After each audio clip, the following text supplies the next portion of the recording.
Glória a Deus. Eu cumprimento a todos com a paz do Senhor. Quem está feliz com Jesus hoje? Que maravilha ver essa igreja tão abençoada e hoje cheia de testosterona, né? Fazia tempo que eu não via tanto homem reunido num lugar só. Aliás, no Brasil em que a gente vive, eu achava que isso já não existia mais, né? Ai, pelo menos um entendeu aqui, né? Homens vitoriosos. Amei esse negócio, gostei. Eu quero aqui louvar a Deus pela vida desse lindo ministério, pela vida do nosso pastor Silas Malafaia, nosso profeta, ao pastor Silas Filho, que me recebeu com tanto carinho ali, ao Silas Neto, é o terceiro já, né? Será que depois vai vir o quarto também, Silas? Ele sorriu, fez assim, que bom, né? Pastor Gabriel, obrigado por ter aceito aí o nosso nome, indicado o nome para estar aqui. Pastor Elcio de Assis está ali. O Elcio já está velhinho também, né? O Elcio já é um ancião nosso. Deus te abençoe, viu, Elcio? Eu quero aqui também cumprimentar o deputado Sócios Cavalcante, meu amigo, meu irmão.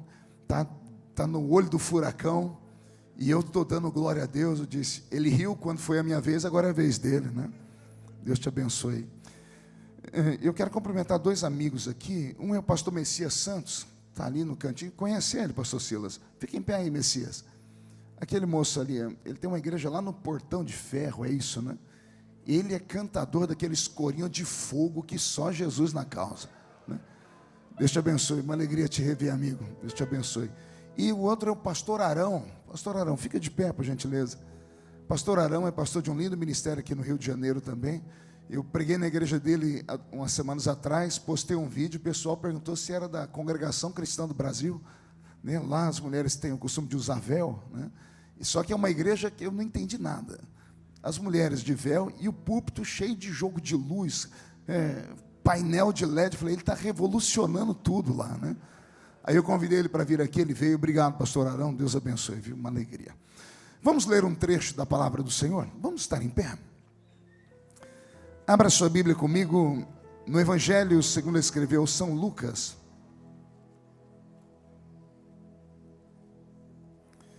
Evangelho segundo escreveu São Lucas, capítulo de número 10. Capítulo 10 do Evangelho segundo escreveu São Lucas, o versículo é o de número 19. Deus está aqui.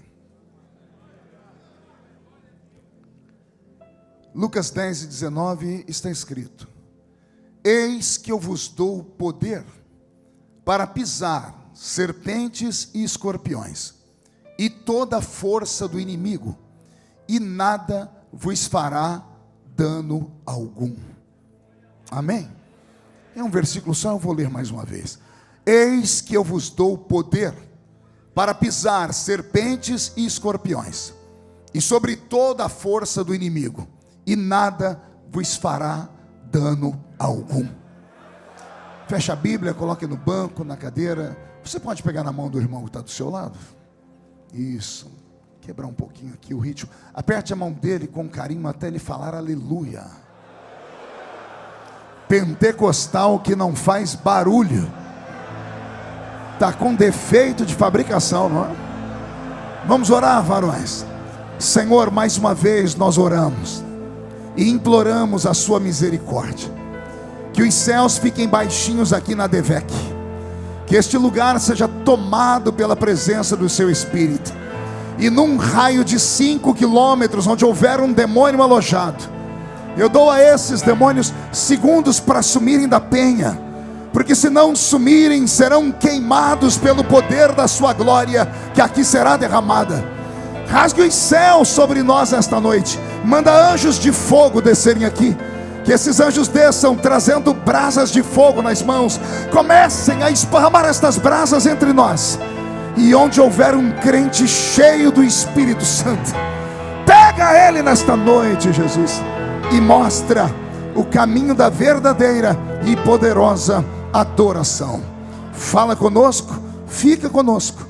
É o que eu te peço agora e sempre. E toda a igreja diz: os que podem, tomem seu assento aplaudindo a Jesus, porque Ele é bom. porque Ele é maravilhoso. Me acompanha aqui no teclado o pastor Roberto Marinho, que ao final da pregação, se o pastor Silas permitir, ele vai cantar um louvor para nós aqui. Pastor Odilton, eu deixei para falar do senhor por último, porque o senhor está em forma. É o senhor que está dizendo. Eu falei para ele que está parecendo o George Clooney para fazer as amizades, mas não tem jeito. Homem é muito sincero, né? Cheguei ali quando eu olhei e falei, mas que barriga é essa? Não tem jeito, é homem assim, né? Homem é diferente de mulher, né? A mulher chega na outra e diz, nossa, que cabelo lindo, você está bonito. Quando vira as costas, diz, você viu aquela baranga? Você viu? Homem não, homem fala na cara, senão, que barriga é essa? Quando termina, vira as costas e fala assim, gente boa aquele cara, né? Nós somos sinceros e falamos a verdade. Amém, senhores? Queridos, o texto que eu li é um texto conhecido, é um texto simples, é um texto estabelecido no livro do médico Lucas, é um texto profético e é um texto de batalha. Jesus, logo depois que fez o seu primeiro milagre nas bodas de Caná da Galileia, o seu ministério tornou-se conhecido e ele perdeu sua vida privada. Desde o dia em que ele transformou aquelas taças de água em vinho, as multidões começaram a correr atrás dele. Jesus veio à terra num tempo em que o povo judeu vivia debaixo do jugo do Império Romano, o império mais cruel da história. Eles eram tão cruéis que eles conseguiram transformar Israel num povo escravizado na sua própria terra. Mais de 75% do ganho de um judeu do tempo de Jesus era utilizado para pagar os impostos a Roma. Eles mal faziam para comer. Mais de 95% dos judeus não tinham acesso à leitura, não sabiam ler nem escrever. Assim funcionam os impérios. Eles dominam as pessoas, tiram deles as habilidades cognitivas e aí fica mais fácil dominá-los. Portanto, quando Jesus chegou em Israel no seu tempo, Israel já vivia uma sequidão de mais de 400 anos de silêncio divino. Dentro do coração deles, Deus os havia abandonado. Desde o livro de Malaquias até o livro de Mateus, nós temos um período aí chamado de interbíblico, 400 anos de silêncio divino. Israel então já não tinha esperança, não tinha paz de espírito e estavam subjugados. E de repente aparece alguém vindo lá de Nazaré, e esse alguém começa a fazer sinais. E quando as pessoas veem milagres extraordinários, a esperança começa a nascer. E o povo começa a respirar ares de sonhos novos. A tradição diz que muitas pessoas abandonaram tudo que tinham, o pouco que tinham, para andar atrás do Nazareno em procissão. Houve dias em que Jesus esteve diante dele uma multidão imensa, de 5.000 homens, fora mulheres e crianças. Um colégio apostólico plantado a céu aberto, bem como a cultura dos gregos, né? Foi Sócrates, Aristóteles e Platão que criaram essa história do ensinamento ao ar livre, acesso ao povo. E Jesus fazia isso com maestria. Mas depois do milagre das bodas de Caná, Israel teve os ares modificados. As multidões então seguiam Jesus, e ele amava isso. E ele não resguardava o seu lado divino, pelo contrário, ele dava a eles aquilo que a massa necessitava. Ele fazia sinais, ele fazia prodígios, maravilhas, ele multiplicava pães, ele multiplicava peixes. As palavras que saíam da boca dele os alimentavam. Houve dias em que, quando ouviram ele pregar, as pessoas perguntavam: que homem é esse, que quando fala, mexe com o nosso interior? Jesus havia chegado num tempo onde ele seria de fato a estrela da manhã. Por isso ele é chamado de estrela da manhã. O que é a estrela da manhã, senão aquela que rompe com a escuridão da noite intensa? Ela começa a anunciar: está vindo aí o brilho do sol, a luz vai nascer das trevas. Então Jesus veio como essa luz para aquela multidão. Estava indo muito bem, 1 ano, 2 anos, e as pessoas seguindo ele. E de repente o Senhor percebeu que 3 anos quase passados do seu ministério, e as mesmas pessoas o seguiam dioturnamente. As pessoas deixaram o trabalho, deixaram suas casas, porque estar com ele era muito prático. Uniam o útil ao agradável. Ouviam uma palavra que tocava o coração deles, na sequência tinha um espetáculo de milagres, e ainda terminavam tendo alimento de graça, que era a multiplicação de pães e peixes. E as pessoas começaram a se acostumar com isso, até que um dia Jesus percebeu que essas pessoas já não vinham mais para ouvir o que ele tinha para falar. Eles vinham atrás de milagres, atrás de sinais efêmeros que começavam ali e daqui a pouco terminavam. E então Jesus começou a enrijecer as suas palavras, a sua pregação, começou a endurecer a pregação, ao ponto das pessoas não conseguirem mais caminhar ao lado dele. Mas antes que ele desse a palavra final e ficasse apenas 12 ao lado dele, aqui no capítulo 10 do Evangelho de Lucas, parece que eu vejo ele diante de uma multidão, já para iniciar o culto, e algo estalando dentro dele, ele chamando os organizadores da cruzada, da festa, Pedro, Tiago e João, dizendo: hoje eu não prego mais para todo mundo. Como assim, senhor? As massas estão aí. Não, hoje eu não vou pregar para todo mundo. Eles só vêm atrás daquilo que eu tenho para dar, eles já se esqueceram de tudo aquilo que eu dei. Eu não quero pregar para essa turma toda. E acredito, depois de muita insistência, ele falou: tudo bem, vocês querem que tenha o culto? Vai haver o culto, mas não para todo mundo. Hoje eu quero que vocês escolham no meio desse povo aí 70 pessoas. O número foi exato. Escolha no meio desses homens e mulheres que me escutam todos os dias. A palavra discípulo significa aluno. Escolha no meio dessa escola que eu plantei aqui 70 alunos, e eu vou falar somente para eles. Eu não sei qual foi o critério que eles usaram, eu sei que eles segregaram 70 pessoas. Essas 70 com certeza mereciam estar ali para ouvir. Essas 70 mereciam estar ali para ouvir, porque eles separaram elas. Talvez porque chegavam primeiro, logo que ele ia começar os ensinamentos. Talvez porque, embora por último, acreditando se o milagre não veio no início, pode chegar até eles no final. Eles não iam embora, ficavam ali. Então esses 70 foram segregados, selecionados e colocados diante do Nazareno. E Jesus então vai dar um ensinamento somente a eles. Eu imagino multidões indo embora, dizendo: eu não volto mais aqui nesse ministério, hoje ele não fez nada, isso aqui não é o que eu esperava. E Jesus não estava se importando com isso. Ele fixou o olhar naqueles 70 seres humanos. E quando estavam somente eles, Jesus liberou uma palavra muito especial. Ele começou a usar um tempo adverbial que raramente ele usava. Ele olha para eles e diz assim: eis que eu vos dou poder para pisar sobre serpentes e escorpiões, sobre todo o poder do diabo, e nada fará mal a vocês. Quando eu li isso aqui pela primeira vez, pastor Silas Filho, e eu entendi, meu coração saltou dentro do peito. Eu entendi que tem dias especiais em que o Senhor não pode falar para qualquer um. Quando terminar esse culto, você vai mandar mensagem para os seus amigos, vai mandar fotos desse culto, e vai dizer: olha, você perdeu uma bênção, você não veio no culto. Você vai ver as desculpas que vão dar. Vão falar: não, o carro furou o pneu, a minha sogra ficou com dor de dente, eu não consegui, devo engarrafamento, isso, aquilo. Vão arrumar 1 milhão de desculpas. Aí você só está rindo dizendo assim: querido, fique em paz, a reunião não era para qualquer um. Você não entendeu, né? Vou falar de novo. A reunião dessa noite não era para qualquer um. Era só para um grupo especial, para um grupo selecionado, para um grupo com quem Jesus queria falar tete a tete, cara a cara.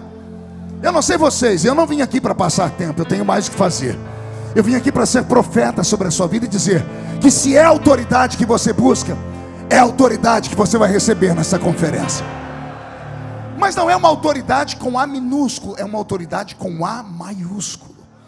Porque Jesus dispensou a multidão, resolveu falar só para 70 e disse para eles: eis que eu vos dou poder. E coincidentemente, algumas bíblias aqui, a tradução não está escrito poder, está escrito autoridade. Eis que eu vos dou autoridade. Por que ele não deu autoridade a todos aqueles outros? Porque muitos vinham apenas para ficar olhando para ele com uma cara de paisagem. Vinham apenas como curiosos, vinham porque não tinham lugar melhor para ir. Mas haviam pessoas que caminhavam ao lado dele, porque acreditavam que a qualquer momento eles podiam absorver algo que ele tinha. Eles podiam receber algo que mudaria a vida deles. Ou na linguagem moderna, eles receberiam uma chave que iria mudar o cérebro deles. E eu já estou com o meu corpo todo arrepiado, porque eu acredito que essa noite o Senhor vai te dar esse tipo de chave. Alguém acredita nisso? Pode dar uma glória a Deus? Então vamos lá. O Senhor começa, como eu disse, usando um tempo adverbial diferente. Ele começa dizendo: eis. Raramente você vai encontrar alguém falando isso. Você, por exemplo, já chegou em casa e disse assim à sua mulher: eis que eu quero comer ovo frito. Sua mulher já chegou e você disse: eis que eu preciso do seu cartão de crédito. É um tempo adverbial que ninguém usa, porque primeiro ele está no imperativo. E é um tempo adverbial que vai falar sobre algo de urgência, uma surpresa, algo instantâneo, somente para aquele momento. O Senhor depois que dispensou as massas, ele olhou para aqueles 70 que ficaram ali, e ele se derramou sobre eles, dizendo assim: é urgente que eu tenho para falar. Do meio desta multidão, eu vou destacar vocês, porque sobre vocês virá uma autoridade, virá um poder que vai mudar o rumo, não apenas de suas vidas, mas de todos aqueles que estiverem ao seu redor. Algo extraordinário vai acontecer. Quando eu começo a ler isso aqui, eu fico imaginando: Senhor, por que o Senhor fez isso? E mais interessante, ele começa a dizer: eis que eu. Era ele que estava falando. Não era necessário ele falar, se auto-apresentar, usar a primeira pessoa para dizer: eis que eu. Mas era maneira dele mandar um recado ao mundo espiritual, dizendo: oh, Satanás, espíritos malignos, escutem. Quem está dando isso aqui para eles não é Pedro, não é Tiago, não é João, não é Gabriel, não é Miguel, não é um serafim, um ofanim, um querubim. Quem está dando isso para eles sou eu, o Verbo encarnado, o dono do universo, aquele que quando fala as coisas acontecem, que traz do nada as coisas e faz existir, que pelo poder da palavra sustenta tudo que hoje nós existimos e vemos. É ele dizendo: eis que eu, para que não fique dúvida. Então entenda, o que você vai receber esta noite, não sou eu que estou te dando, não é a conferência que está te dando, não são os seus amigos que estão te dando, é o eterno Jesus de Nazaré. Porque para aquele que não acredita, ele está entre nós aqui, e ele é tão grande que enquanto eu prego, ele caminha no meio dessas poltronas.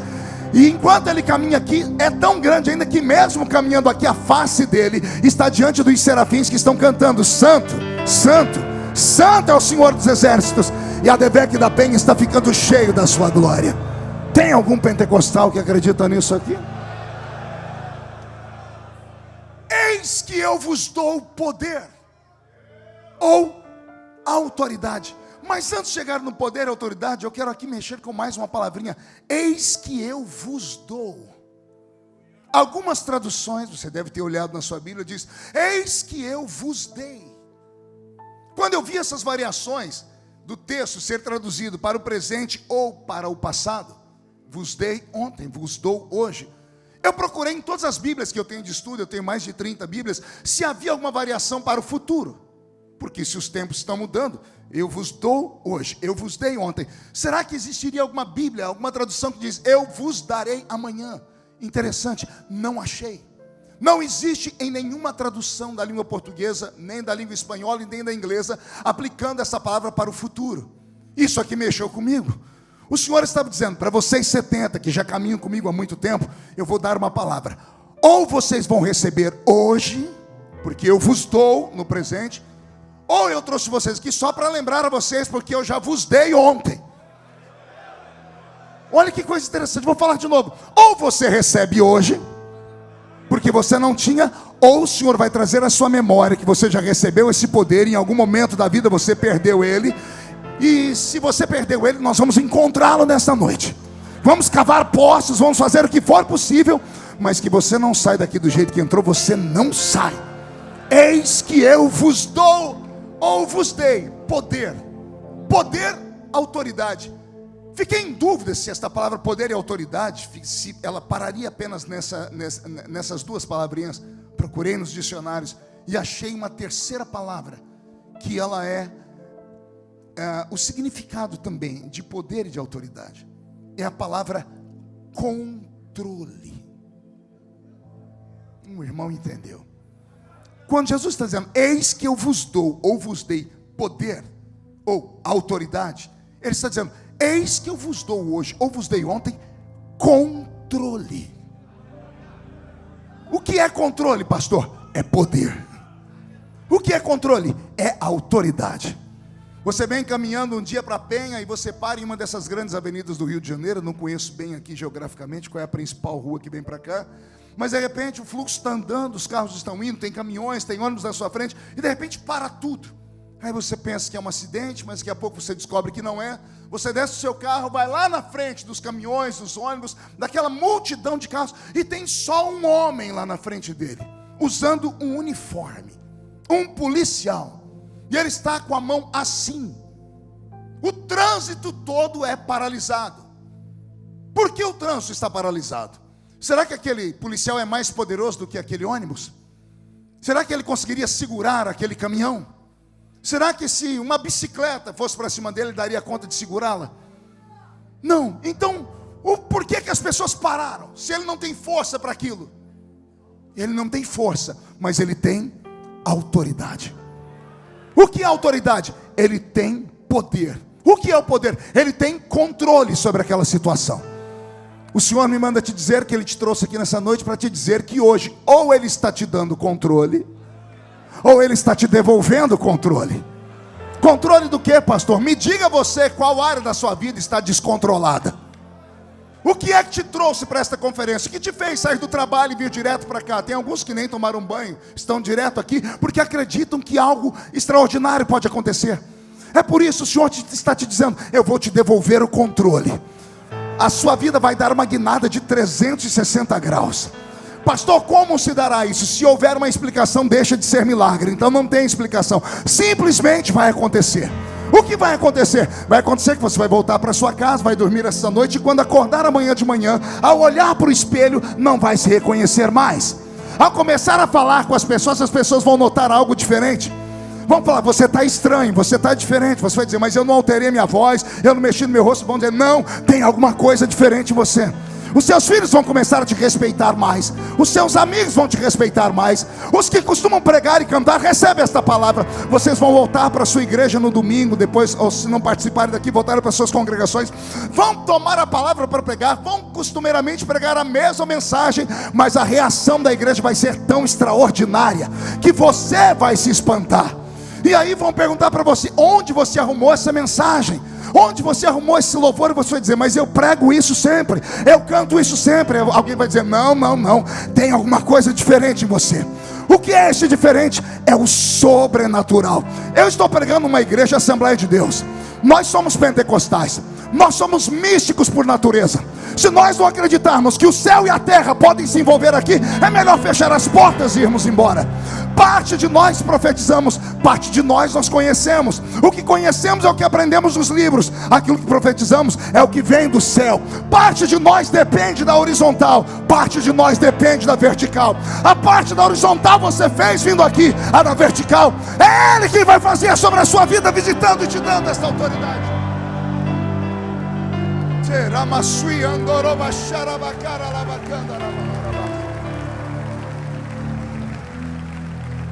Eis que eu vos dou, ou vos dei, poder, autoridade, controle. Eu trago uma informação para vocês e eu quero que preste muita atenção, inclusive o deputado Sóstenes, que isso aqui é importante para nós. Eu vim agora de uma viagem na Europa, eu passei 30 dias pregando lá. Estive com vários pastores, e a Europa está sendo islamizada. Todo mundo apontando, dizendo, porque os europeus abraçaram primeiro o aborto, o feminismo e o casamento de pessoas do mesmo sexo. Então, pessoas do mesmo sexo não têm filhos, as feministas não querem ter filhos porque querem trabalhar muito, então não tem tempo para a família. E o aborto mata as poucas que estão, os poucos bebês que deveriam nascer. Então, há uma falência na Europa. A Europa está envelhecendo, eles não têm filhos. Então, abriram as portas para que viesse mão de obra barata, e vieram a mão de obra do Oriente Médio, vieram os muçulmanos. O Islã é uma religião muito firme nas doutrinas deles, e cada muçulmano chega a ter de 5 a 10 filhos. Então, dentro de uma geração é natural que eles cresçam. Mas o fenômeno não é só esse. Eu descobri uma coisa mais assustadora. Os europeus velhos estão se convertendo ao Islã. Por quê? Um estudo sociológico, eu tive acesso a ele, é incrível. Por que os europeus estão se convertendo ao Islã? Os europeus antigos, mais velhos, que eram ateus, ou que eram cristãos em algum momento da vida, estão se convertendo ao Islã. A resposta é assustadora. Eles estão se convertendo ao Islã, porque o Islã está devolvendo para o homem europeu aquilo que eles perderam diante desse mundo pós-modernidade, que é a autoridade patriarcal. Por causa do feminismo, as leis impostas transformam os homens em marionetes. Os homens não podem fazer mais nada. O próprio homem, ele é obrigado hoje a guardar dentro de si toda a sua virilidade. Ele tem que ser, para a sociedade moderna, mais afeminado. Ele não pode levantar a voz, ele não pode gritar. É da natureza do homem. Então, indo contra a natureza, você vai matando um ser. E como você não consegue fazer isso sociologicamente, se faz isso através de leis. Então, através de leis, o homem não pode fazer nada. Ora, se querem igualdade entre homem e mulher, por que existe a lei do feminicídio? Porque matar uma mulher, a pessoa ela paga um crime muito mais alto do que matar um homem, se são todos iguais. Então a vida da mulher passou a ser maior do que a vida do homem. Essas leis criadas, a lei, por exemplo, da palmada, que nós aprovamos aqui no Brasil, infelizmente, há alguns anos atrás, onde o pai e a mãe não têm autoridade mais sobre o filho, porque se você causar angústia no seu filho, você pode perder a autoridade sobre ele. Quem é que consegue mensurar angústia? As leis vão infiltrando e nós, como cristãos, começamos a falhar, porque o cristianismo, infelizmente, é uma religião meio camaleão, ela vai se adaptando.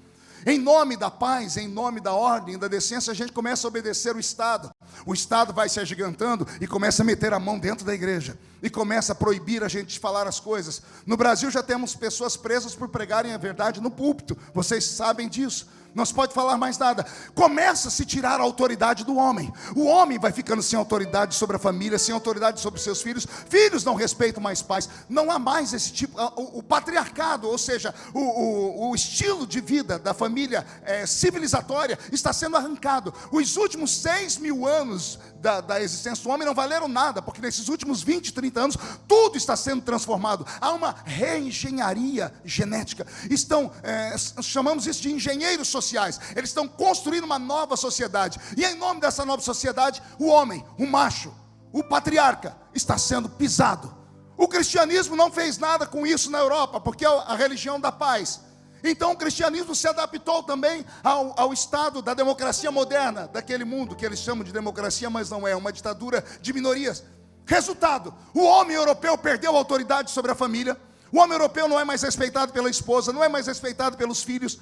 O homem europeu tem que andar de cabeça baixa, porque tudo sobre ele é pesado. Aí vem o Islã e diz assim para ele: a lei de Alá é maior do que a lei do Estado. E nós não tememos o Estado. Você chega na Inglaterra, em alguns bairros, sócios, já existe lá a lei da Sharia. A polícia inglesa não entra em alguns bairros da Inglaterra. Amsterdã, mais de 57% da população de Amsterdã já é feita de pessoas que não são mais holandeses. O Islã cresceu, está crescendo assustadoramente. E o homem europeu está se convertendo ao Islã, porque quando ele vai ao Islã, o Islã pega a Bíblia deles, o Alcorão deles, que é milenar, e eles não mudam um tio nem uma vírgula. E dentro de casa vale a lei da Sharia. E eles estão devolvendo para o homem a autoridade que ele perdeu diante do governo. Olha o perigo. Os homens europeus perderam o controle. Os brasileiros não vão perder. E se alguém aqui perdeu o controle, já escolhe um lugarzinho para colocar ele de volta, porque nessa noite você vai receber o controle de volta. Deus vai te dar o controle sobre a sua casa de novo. Os seus filhos vão te olhar diferente depois desta noite. Eles não vão ver mais aquele homem, ou aquele velho, ou aquele cara. Eles vão notar algo diferente, porque eu acredito na presença do Espírito Santo. Eu sou de uma época que quando a gente chegava perto de um crente cheio do Espírito Santo, a gente se arrepiava só de chegar perto dele. Vamos voltar a esta época. Não interessa o que o seu filho e sua filha tenham aprendido na universidade, não interessa o que falou para ele o sociólogo, não interessa. O que interessa é o que esta conferência está te proporcionando. Eis que eu vos dou hoje, ou vos dei ontem, poder, autoridade e controle. Quem acredita que pode receber controle de volta? Então pegue com a sua mão no ato profético, coloque aqui dentro e dá um grito para acordar a penha inteira.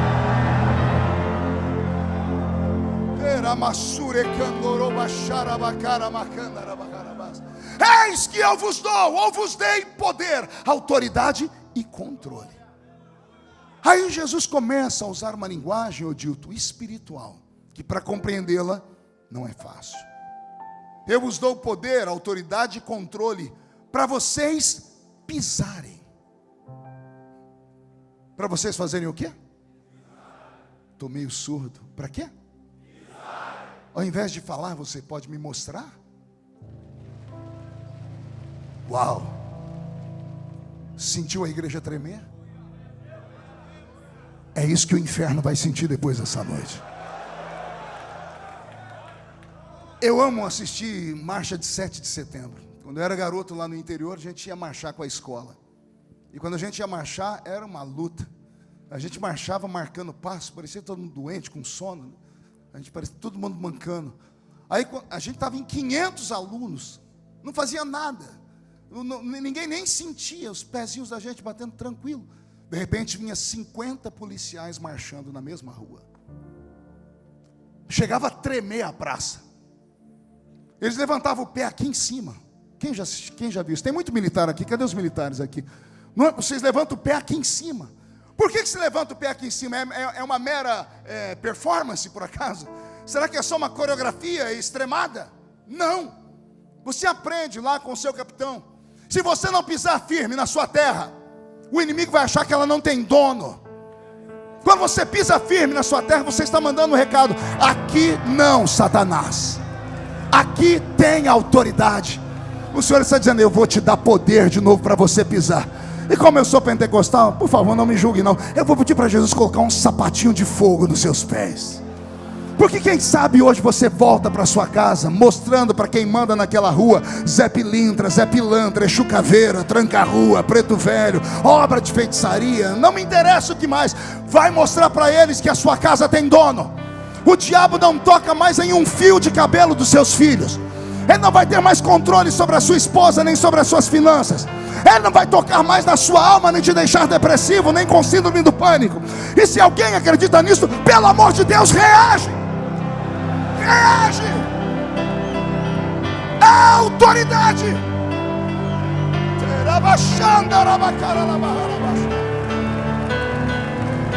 Arrepiou até a minha barba agora. Eis que eu vos dou o poder para pisar. E aí Jesus vai ficando mais difícil a interpretação. Eu vos dou o poder para pisar sobre serpentes e escorpiões. Jesus está usando uma linguagem metafórica. É preciso compreender. Ele está falando de uma coisa apontando para outra coisa.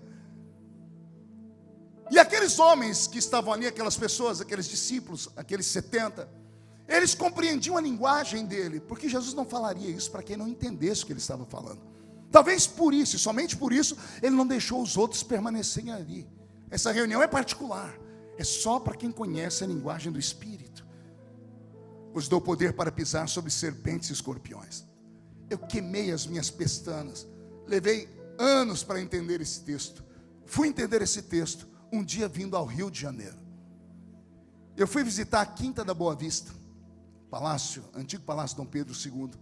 É um museu lá. No fundo tinha um serpentário, um lugar lá onde eles colocavam serpente. Tinha lá vários tipos de serpente. E eu não sei vocês, mas eu particularmente acho a serpente um animal muito exótico. Todas as vezes que eu posso parar para ver, eu fico deslumbrado. Imagine um animal que não tem ouvido, não tem braços, mãos, pernas e nem pés, e põe terror em qualquer pessoa. É a tal da serpente.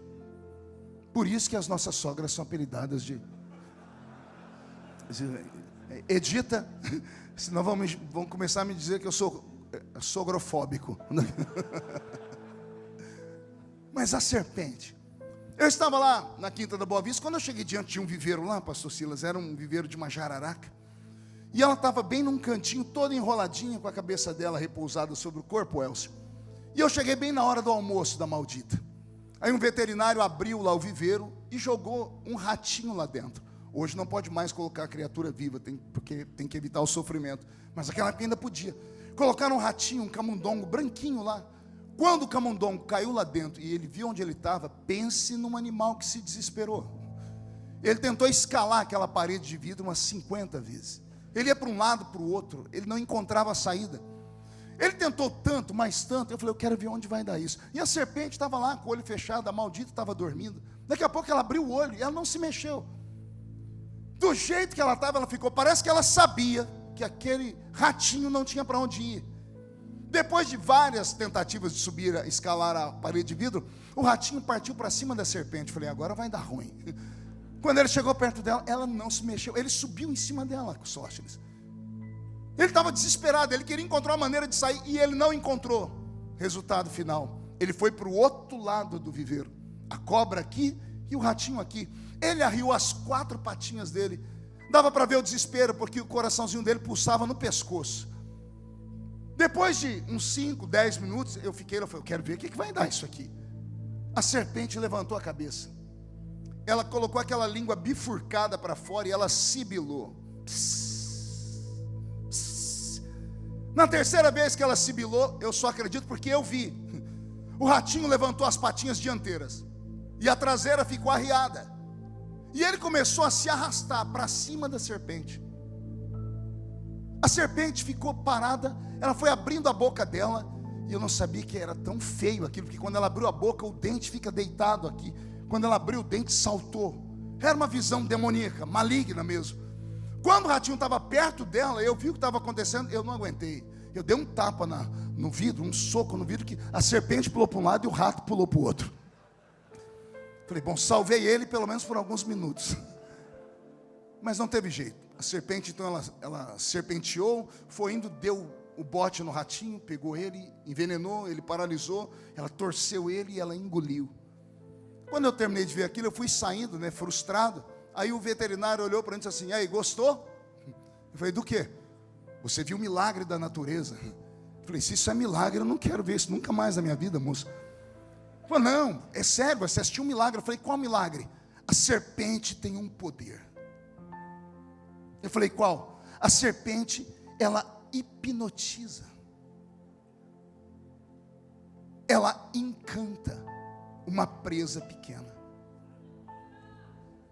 Eu só acreditei porque ele falou. Saí dali antes de chegar na rua. O meu cérebro trabalhou e eu lembrei que 2 meses antes eu estava pregando no alto do Amazonas.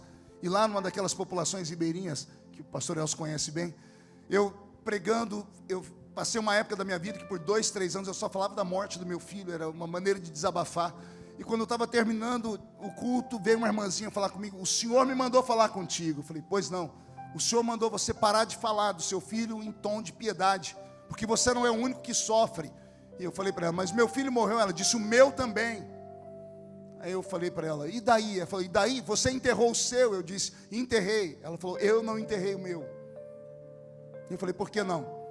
Ela falou, porque eu moro numa população ribeirinha, beira-rio, meu filhinho era um peixinho treinado para nadar desde criança, conhece todos os perigos do rio. Eu estava lavando roupa, quando eu olhei para o meu filho e vi ele andando, indo para o rio, mas ele estava andando diferente. Ela falou que ele estava andando meio durinho, mas ela não se apercebeu.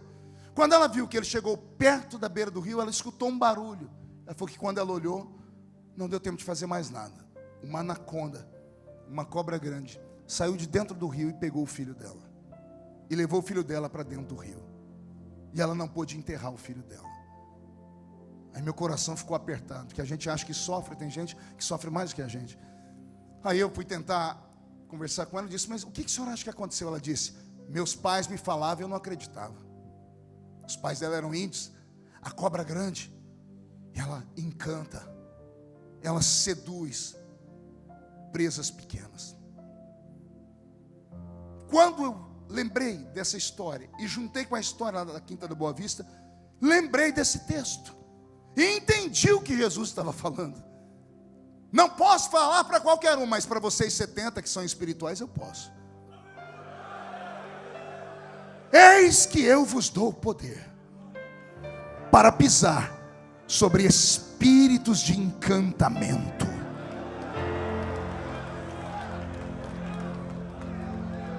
Estou com o corpo inteiro arrepiado. Espíritos de encantamento. Não, pastor, mas isso não pega em nós, porque contra Jacó não vale encantamento. Use esse mantra e não vigie para você ver o que faz. Abra brechas na sua vida. Faça conluios com o diabo. Guarde para si esses pecadinhos de estimação dos quais você não abre mão deles. Vá abrindo buracos na sua armadura e você vai ver o resultado final. O diabo tem trabalhado com encantamento dentro dos nossos cultos. Será que eu sou o único pastor que quando vou tratar de casos de família, vejo um homem que era casado na igreja com uma esposa, uma mulher bonita, uma mulher santa, uma mulher agradável, uma mulher educada, uma mulher que o respeitava. De repente esse mesmo homem troca essa mulher por uma quenga, por uma prostituta no meio da cidade. Uma prostituta mesmo, lá do baixo, da zona do Baixo Meretrício. Como é que um homem, na igreja, do altar, como é que um homem que é criado, cantando os louvores que nós cantamos, que tem uma família assim, de repente fica cego, da noite para o dia, é instantâneo. A pessoa fica embruxada. Alguém vai dizer: ah, pastor, ele encontrou nela o que não encontrou na sua mulher. Não há desculpa. Amigo, eu venho de uma geração que diz assim: comeu a carne, rói o osso. Eu aprendi assim sobre casamento. Você tem que suportar as coisas, porque a vida não é tão fácil como a gente pensa. O casamento só funciona se você aprender a usar a marcha mais forte do carro, que é a marcha ré. Se um não abaixar a cabeça, se um às vezes não respeitar o outro, vai acabar em divórcio. E hoje essa geração troca de casamento como se troca de roupa. E eu não aprendi assim. Respeito, não posso atacar você, mas se você está pensando em fazer isso, ainda dá tempo de te salvar. Não faça, não vá. Acredite que Deus ainda pode restaurar as coisas. Ah, pastor, mas a minha mulher me trocou, um homem de Deus aqui na igreja, homem perfumado, santo, ela me trocou por um traficante de droga, me trocou por um cara que está lá na Cracolândia, me trocou por um devasso. Vamos orar. Está acontecendo alguma coisa esquisita. Ela está sob encantamento. Não faz sentido. Não faz sentido uma mulher trocar um homem que é respeito, um homem na igreja, um homem puro, um homem santo, por um ímpio, desgraçado, sujo e vagabundo. Será que só eu conheço história de meninos que foram apresentados no altar da igreja, até ontem cantavam nos nossos grupos, e agora estão segurando em armas? Quem foi que falou para eles que a armas é melhor do que a eternidade que nós pregamos a vida toda, e por ela morremos, damos a vida, por ela morreram os apóstolos, por ela morreu Jesus na cruz do Calvário? Há um espírito de encantamento sobre as famílias, e esse espírito de encantamento chegou no limite dele, porque nesta noite ele vai ser obrigado a recuar. Por quê? Porque o Senhor está te dando controle sobre o seu casamento de novo. O Senhor está devolvendo um controle sobre os seus filhos de novo. Anote o que eu estou dizendo. Não interessa onde o seu filho e a sua filha estejam agora, antes do ano terminar, eles estarão dentro da igreja cantando no coral. Você vai lembrar do que eu estou falando aqui na passagem do ano. Vai levantar um copo de Coca-Cola bem alto, porque crente não bebe cachaça. Vai ver os seus filhos servindo a Deus, o seu casamento restaurado, e você vai dizer: aquele pastor falou na conferência dos homens de valores e era verdade. Eu e a minha casa servimos ao Senhor.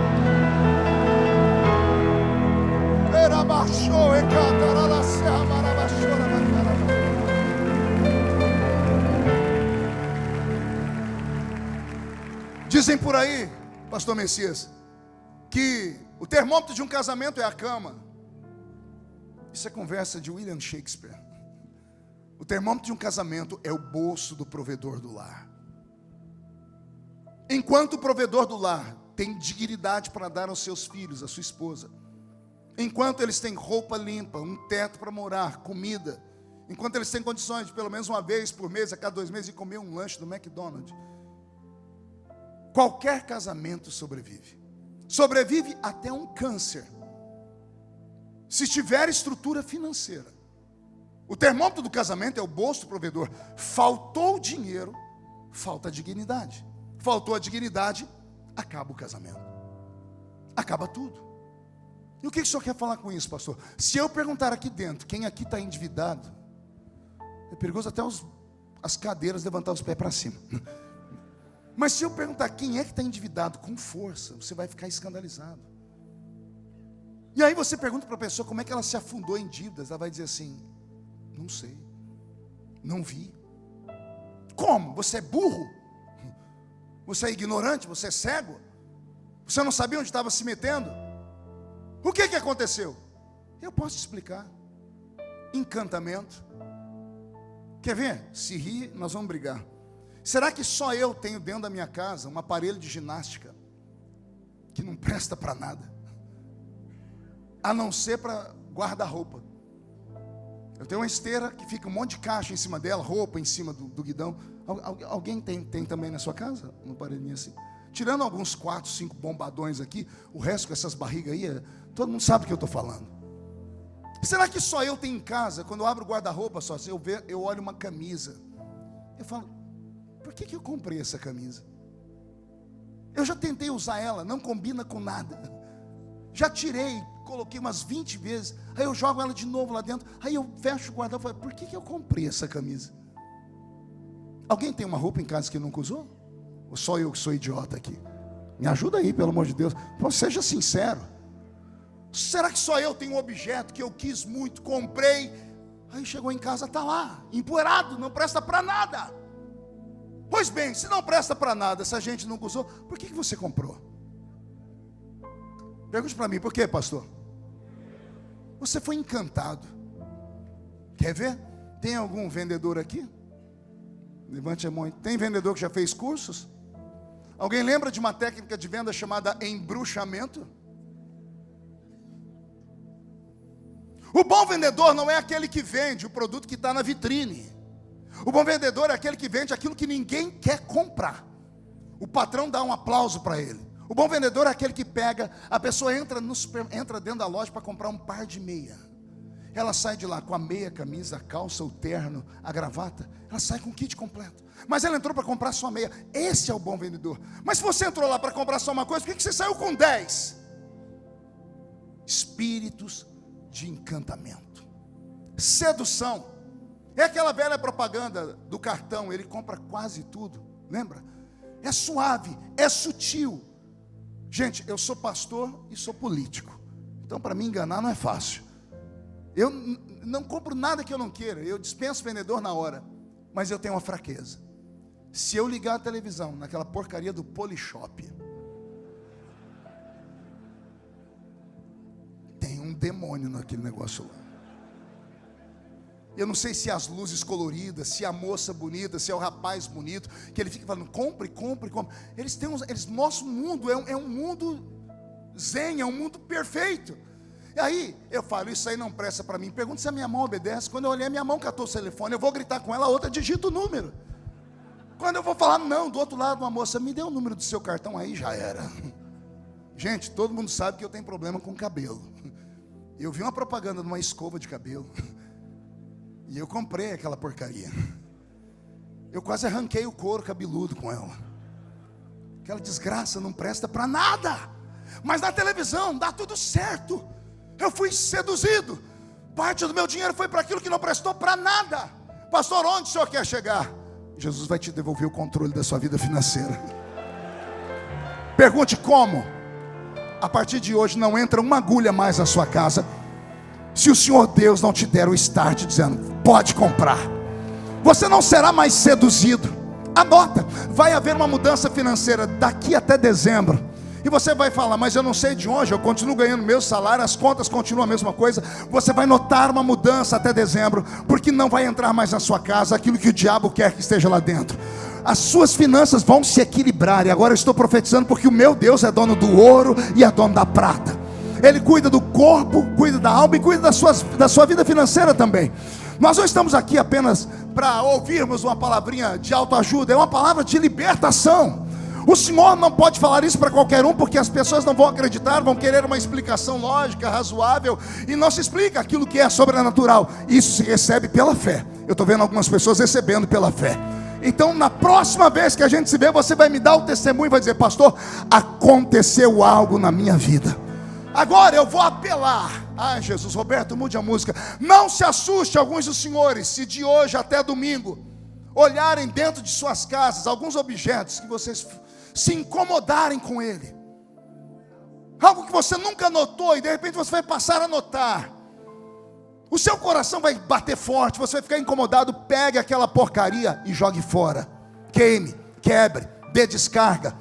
Porque eu acredito que assim como a roupa de um santo leva a cura, um objeto vindo da mão de um maldito pode trazer maldição também. Nós temos que acreditar no mundo sobrenatural. Nós não oramos para comer? Oramos ou não oramos? Se oramos para comer, por que não oramos para comprar as coisas? A igreja do Novo Testamento não comprava e nem vendia sem antes pedir a ajuda do Espírito Santo.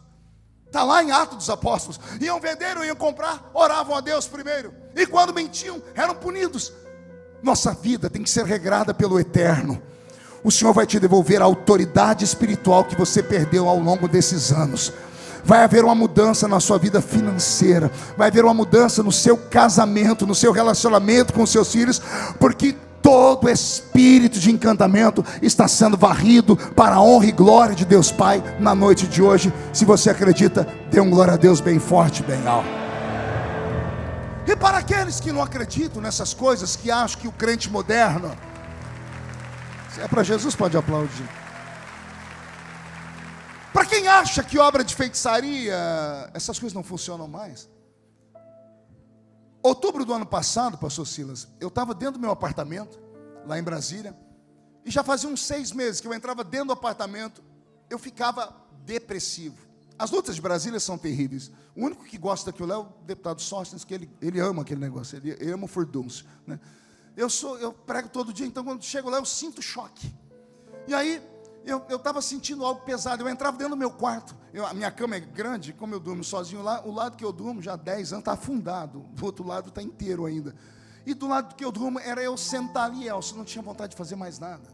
Estava desanimado. Eu recebi uma ligação de uma mãe de oração que eu tenho. Ela falou: filho, você está bem? Eu disse: estou bem. Ela disse: como é que está o seu espírito? Eu disse: está aqui. Ela falou: você ainda acredita que Jesus faz coisas? Eu disse: acredito. Ela falou: chama o Roberto. Ela sabe que o Roberto mora comigo. Vai vocês dois lá no seu quarto, não se assusta, viu? Falei: por quê? Ela disse: levanta o seu colchão do lado que você dorme. E eu levantei o colchão. E do jeito que eu levantei, eu soltei e corri para um canto. O Roberto foi lá e catou um coração grosso, com 6 agulhas fincadas dentro. Quando nós abrimos, tinha uma terra fedida, com pedaços de ossos. Aí ela falou assim: achou? Eu disse: gaguejando, falei: achei. Ela falou: isso aí é uma obra de feitiçaria. Eu disse: vou mandar a empregada embora, a nossa colaboradora, porque quem entra aqui no quarto? Só eu, o Roberto e a moça que uma vez por semana vai lá limpar. Ela disse: não mande embora. Não foi ela. Eu falei: foi quem? Ela disse: isso materializou aí.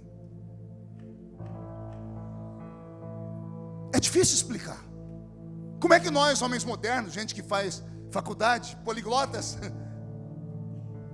que malham seus corpos nas academias, vamos acreditar que feitiçaria pesada existe? Existe contra um pastor ainda? Só Deus sabe o que eu passei nos últimos 6 meses com a minha família, antes de encontrar aquela porcaria. Aí quando eu achei, eu disse: o que eu faço? Ela disse: queima, pega a terra. Eu segui tudo que ela falou. Acredite você se quiser ou não. Quando terminou aquilo, em 3 dias, a nossa vida fez assim, ó. Deu um up. O que estava travado, destravou. O relacionamento com as filhas mudou. O relacionamento com a minha esposa mudou. A minha vida financeira melhorou. Eu comecei a ir para a tribuna falar. Eu passei quase 1 ano sem usar o microfone da casa, porque eu chegava perto do microfone da casa e ficava depressivo. Eu comentei isso com o pastor Odilton, lembra? Primeira vez que cheguei aqui, eu disse: eu estou depressivo. Eu chego perto do microfone da câmera, eu tremo. Eu voltei ativa. Você pode não acreditar no diabo, mas ele acredita em você. E o que ele quer é isso: que você não acredite, que você ache que isso é loucura, que isso é coisa de crente maluco, que mora no meio da comunidade, que só tem 2 dentes na boca, o zagueiro e o atacante, que fica fazendo aqueles movimentos, aquelas coreografias malucas. Acho o que você quiser. Eu sei que o meu inimigo é real, e não tem outra maneira de vencer. O diabo não vai te respeitar porque você está bombado. O diabo não vai te respeitar porque você fala idiomas. Ele não vai te respeitar por causa do seu dinheiro, nem por causa do carro importado que você tem. Ele não vai te respeitar por causa do seu ciclo de amizade, por causa da posição social. O diabo só vai te respeitar se você for um canela de fogo de novo. Essa linguagem é pesada? Pois eu vou falar de novo. O diabo só vai te respeitar se você voltar a transpirar azeite. Se você ser um assembleiano que aceita o pacote completo do Pentecoste. Qual é o pacote completo do Pentecoste? Aqueles louvores que nós ouvimos aqui de guerra. É você levantando a mão para cima agora. É você dando glória a Deus. O que não pode é você ficar me olhando com essa cara feia, parecendo que foi batizado num pote de vinagre. O que não pode é você vir para uma conferência profética e ficar com esse olho seco, parecendo um olho de sapo que morreu no dia de enchente. O que não pode é você, pentecostal, ficar com essa boca travada, essa boca de aço, essa língua de ferro, esse queixo de concreto.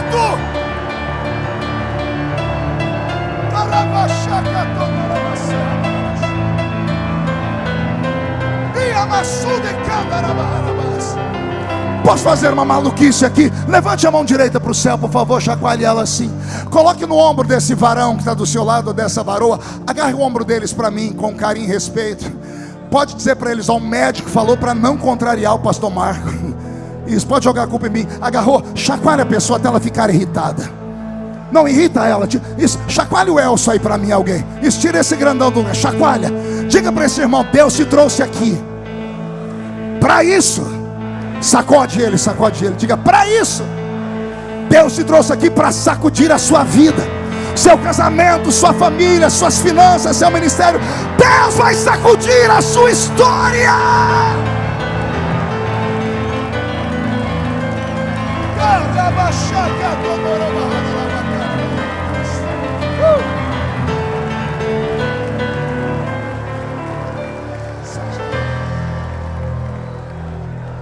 Eu tenho 5 minutos.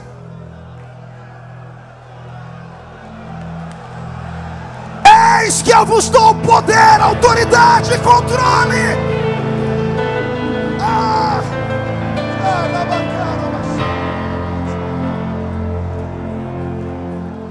Para encerrar, eu vos dei poder para pisar sobre serpentes e escorpiões. Isso é mais sério e mais grave do que você pensa. Para entender isso, eu tive que ser curioso e meter a minha cara nos livros da minha esposa, porque minha esposa é psicóloga. Curioso lendo os escritos de Freud, de Engels e dos seus pupilos malucos, eu descobri que Freud mapeou os seres humanos, e alguns seres humanos ele classificou-os com síndromes. E uma das síndromes que Freud disse que o ser humano tem é a síndrome do escorpião. O que é a síndrome do escorpião? O escorpião é um animal que não suporta pressão. Tem vídeos na internet. Alguém fez um rego redondo, colocou ali dentro pano e encharcou com combustível e colocou um escorpião no meio. O fogo não pega no escorpião, mas quando o fogo se levanta, o escorpião começa a andar aos lados procurando uma saída. Ele anda devagar. Daqui a pouco ele vai acelerando, porque ele começa a bater o desespero. Ele não encontra a saída. Ele vai andando cada vez mais rápido, e o ferrão dele fica envergado em cima da cabeça. Como ele está desesperado, pensando só no fogo e procurando uma saída, ele perde o controle na cauda. A cauda bate na cabeça dele e ele se mata. Freud diz que alguns seres humanos não suportam a vida e por isso se matam. Não suportam desespero. Não suportam não ver uma luz no fundo do túnel. Não conseguem lidar com aquilo que eles não conseguem entender. Nós nunca tivemos, como nesses últimos 15 anos, um número tão grande de crentes se matando. Os crentes não se matavam. Nossos pais nos ensinaram aí para o círculo de oração, subir um monte, orar até o milagre acontecer. A geração desses últimos 15, 20 anos não tem paciência de esperar. E eles saltam da vida para a morte por causa do desespero. Eu espero que nenhum dos senhores que aqui estão tenham a tristeza de passar pela experiência que eu passei, de ter que enterrar um pastor que se matou. Meu co-pastor, menino que eu consagrei ao pastorado, menino lindo, forte, bonito. Esposa dele, catarinense, linda, modelo, 1,80 m. Menino pregava com uma unção fantástica. No domingo anterior à morte dele, ele pregou tanto na igreja que eu estava em viagem, me ligaram: pastor, Deus usou tanto ele aqui hoje que o céu tremeu. E eu fiquei orgulhoso. Na terça-feira, 2 dias depois, a mesma pessoa que me ligou para falar da mensagem que ele pregou disse: pastor, ele subiu numa ponte e pulou, uma ponte de 100 metros de altura, e se matou. Não tem nada mais triste que um pastor ir para um velório, e aqui no caixão está o pastor que pregou 2 dias antes na igreja, e o céu desceu. E aí o velório cheio de gente, as pessoas querendo uma explicação. O que é que você explica? Eu olhava para ele dentro do caixão, minha vontade era matar ele. Eu ficava aqui dentro, igual um louco, falando, conversando com ele. O que aconteceu? Por que você não me procurou? Ele não deixou bilhete. Ninguém nunca vai descobrir. Tinha algo dentro dele que fez ele perder a vontade de viver, que fez ele perder a vontade de ir para os púlpitos pregar, que perdeu a vontade de cuidar da filha. Ele tinha uma filhinha de 9 anos.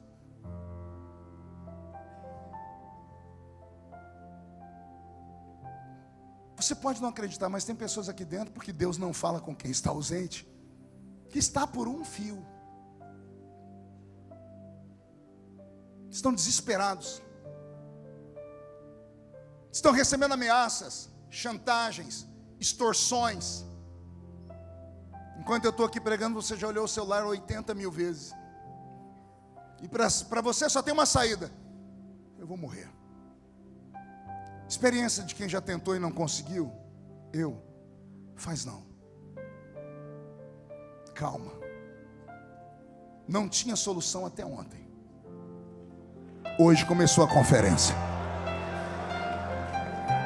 Eis que eu vos dou poder, autoridade e controle para pisar sobre espíritos de encantamento e sobre o desespero. O desespero não é um sentimento, é um demônio. É um demônio que atua muito ao lado do primo dele, chamado solidão. O desespero e a solidão caminham juntos. A pessoa se desesperou, ela vai para um canto. Comece a notar sinais na sua família, sua esposa, seus filhos. Perceba o semblante deles. Não solte a sua casa, você é o sacerdote do lar. Para você não ter experiências tristes, saber que daqui a uns dias você vai encontrar alguma coisa pior do que isso que eu contei aqui. Nossas crianças estão se mutilando dentro da igreja. Eu vim agora do Mato Grosso, ouvi da boca do pastor presidente da convenção, dentro da cidade, na capital. Eles estão com mais de 250 crianças na Assembleia de Deus com o pulso cortado. Nossas crianças estão se mutilando. Por quê?